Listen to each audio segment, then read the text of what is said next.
Three, two, one.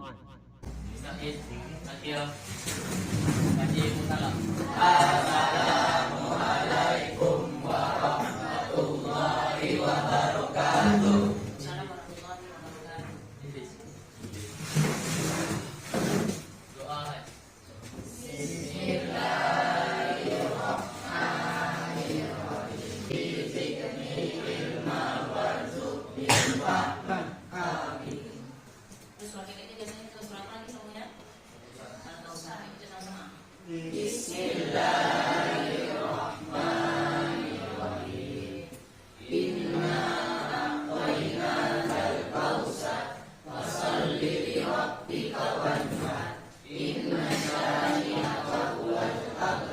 Apa tadi atau usah? Hah? Tunggu. Atau usah? Nikmat? Nikmat yang banyak. Selanjutnya pelajaran hari ini kita lanjutkan pelajaran sebelumnya mengenai jual beli. Jual beli itu tergolong dalam bab fikih muamalah, ya. Fikih muamalah. Ada fikih koin, ada fikih ibadah. Kalau fikih ibadah mengenai apa? Sholat. Kalau fikih koin mengenai apa? Hukum. Kalau fikih siasat mengenai politik. Nah, yang lagi ya, fikih politik. Jadi sekarang kita masuk ke fikih muamalah. Ya, fikih muamalah mengenai jual beli. Apa muamalah? Muamalah itu jual beli. Apa jual beli itu dalam kegiatan sehari-harinya? Bahasa bahasanya, ya. Jual beli menurut bahasa al-bai'. Al-bai' artinya adalah membeli sesuatu untuk mendapatkan sesuatu atau menukarkan sesuatu. Itu menurut bahasa. Membeli sesuatu untuk mendapatkan sesuatu atau menukar sesuatu untuk mendapatkan sesuatu, ya. Jadi ada barang yang ditukar. Terus kalau menurut istilah berarti yang tukar menukar barang dengan barang atau barang dengan barang yang disertai dengan ijab dan kabul dengan syarat-syarat tertentu. Ijab kabul itu istilahnya ada penyerahan orang yang menjual. Pokoknya saya yang menerima saya beli, yang menjual apa ucapannya? Saya jual. Itu namanya ijab kabul. Saya jual umpamanya baju ini, saya beli baju ini atau saya terima. Itu namanya ijab kabul, ya. Jadi dalam Islam harus adanya ijab kabul baru sah jual beli. Hukum jual beli. Hukum jual beli itu ada hukumnya menurut apa namanya? Hukumnya itu adalah mubah itu dibolehkan. Jadi dalam jual beli itu dibolehkan. Tidak ada kepastian hukumnya. Apakah haram, apakah halal, tak ada. Apakah halal, tak ada. Nanti jual beli itu dibolehkan, ya, dibolehkan. Selanjutnya, hukum jual beli itu ada tercantum di dalam Al-Quran, hadis dan ijma. Dalam Al-Quran itu dinyatakan di dalam surah Al-Baqarah ayat 275. Wa ahalallahu al-bai'a wa harrama riba. Allah menghalalkan jual beli dan mengharamkan riba. Itu di dalam Al-Quran. Terus di dalam hadis Nabi, ya, hadis Nabi dinyatakan bahwa para sahabat ada bertanya kepada Rasulullah, bagaimana apa namanya berdagang yang baik, ya. Berdagang yang baik itu adalah jual beli yang mabrur. Jual beli yang mabrur artinya jual beli yang tidak ada tipu menipu di dalamnya. Jual beli yang jujur, tidak ada tipu muslihat, ya, itu adalah hadis Nabi. Terus ijma ulama membolehkan juga, membolehkan jual beli. Tidak ada kepastian hukumnya, tidak ada pahala, tidak ada dosa, ada. Itu yang dibolehkan. Karena ijma berpendapat bahwa masing-masing kita itu mempunyai kebutuhan yang berbeda. Bahwa ibu butuhnya beras, ya kamu ada punya duit, ibu butuh duit, jadi saling tukar menukar. Atau kalau zaman dulu orang ada beras, ada sayur, tukar menukar dengan kadarnya yang sama, nilai tukarnya yang sama. Tidak boleh berkurang gitu, ya. Nah, jadi harus sama kadarnya. Jadi ijma ulama sepakat jual beli itu dibolehkan karena masing-masing kita punya kebutuhan yang berbeda. Selanjutnya, rukunnya. Di dalam jual beli ada rukun-rukunnya. Rukun jual beli itu yang pertama adalah harus ada penjual. Penjual dinamakan dengan akidain. Penjual dinamakan dengan akidain, ya, akidain penjual. Sedangkan kedua ada barang yang diperjualbelikan. Kalau ada penjual tak ada barang, tak ada jual beli, ya. Jadi harus ada barang. Ada pembelinya juga. Nah, ya. Terus ada tukar, pengganti barang. Jadi kalau umpamanya zaman dulu kalau kita kenal di PS barter namanya tukar barang sama barang, sekarang ada tukar barang dengan uang. Jadi ada tukarnya. Umpamanya beras ditukar dengan uang, gula ditukar uang, bukan beras sama beras lagi. Karena sekarang tidak ada nilai tukarnya. Lanjut, keempat, ucapan serah terima pada penjual dan pembeli. Nah, jadi serah terima tadi, ibu beli barang ini, beras ini, dan kamu menyatakan saya jual ibu, ya gitu, ya. Itu namanya ijab dan kabul. Ada rukun yang ini empat itu baru sah dinyatakan jual beli. Kalau salah satunya tidak ada, jual belinya tidak sah. Ya, dalam kenyataan tapi selalu di lapangan orang jarang mengucapkan ijab kabul. Dia beli aja, ya. Dan biasanya beli pasti beli aja, tak ada ijab kabul. Karena kadang-kadang kita kurang perhatikan seperti itu. Apa sah terjadi itu? Sah juga karena orang ada kerelaan hatinya, ya. Cuma tidak dilapaskan ijab kabul itu, ya. Baiknya harus diucapkan. Lanjut. Berikutnya tadi, ya. Terus syarat jual beli, ada syarat jual belinya. Pertama sekali syarat penjual dan syarat pembeli. Ada penjualnya, ada pembelinya. Jadi ada syaratnya dua, yang syarat penjualnya harus ada, pembelinya harus ada syaratnya. Contohnya salah satu penjualnya harus ada barangnya, ya. Barangnya harus ada. Karena nanti jual-jual itu harus nampak oleh mata kita.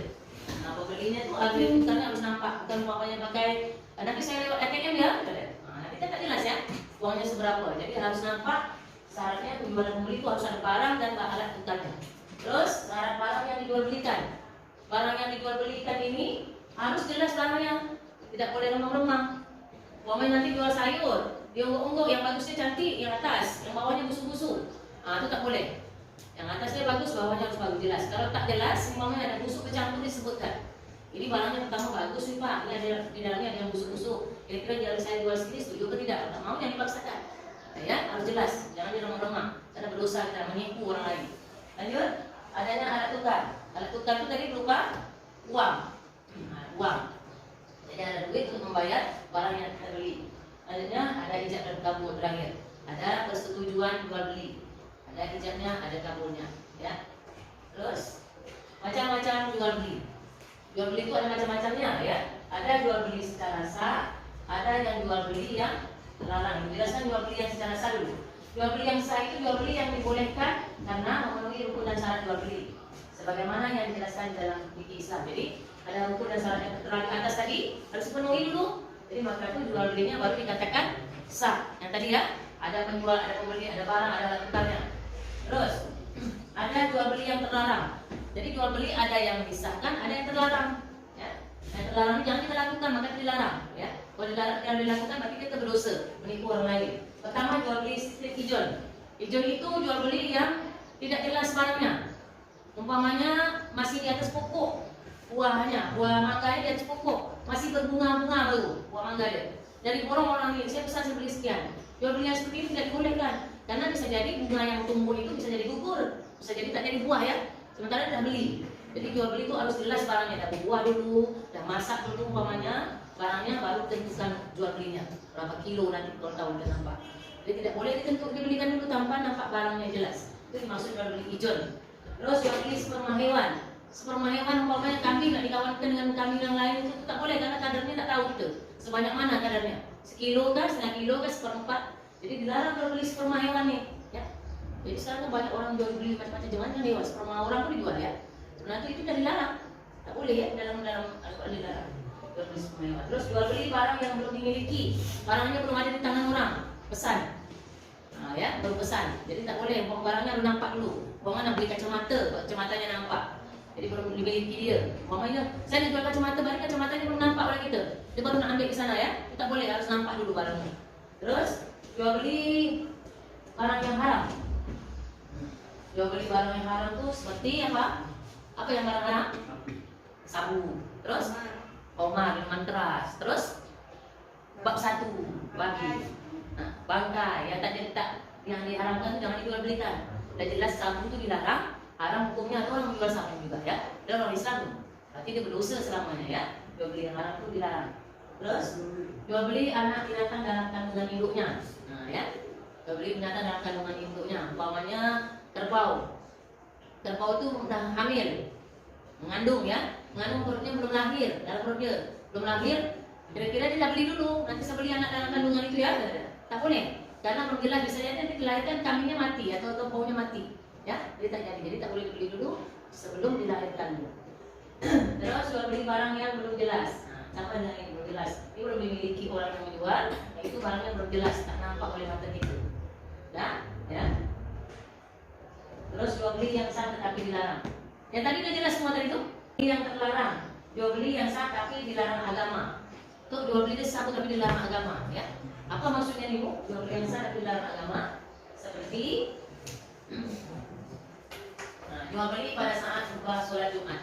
Jadi maka tuh orang waktu dengar azan orang nak berhenti tutup kedainya. Pada sholat Jumat orang khutbah itu terutama tuh tak boleh kita ada jual beli, ya. Jadi sah nama jual beli itu tapi dilarang.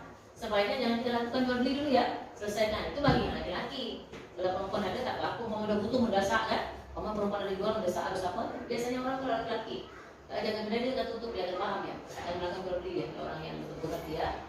Terus jual beli dengan cara menghadang di jalan sampai di pasar. Umpamanya ibu bawa sayur dari kebun, mau tahu orang nak beli menghadang di tengah jalan. Bu saya beli, jual beli seperti itu tak boleh. Kenapa? Bukan tahu kenapa? Kenapa? Ibu dapat barang di rumah dihadang orang. Saya beli bu dengan harga sekian. Kenapa dilarang? Tak tahu? Tak tahu? Tak tahu? Nah, karena takut terjadi harga pasar di saat itu waktu sampai ke pasar naik.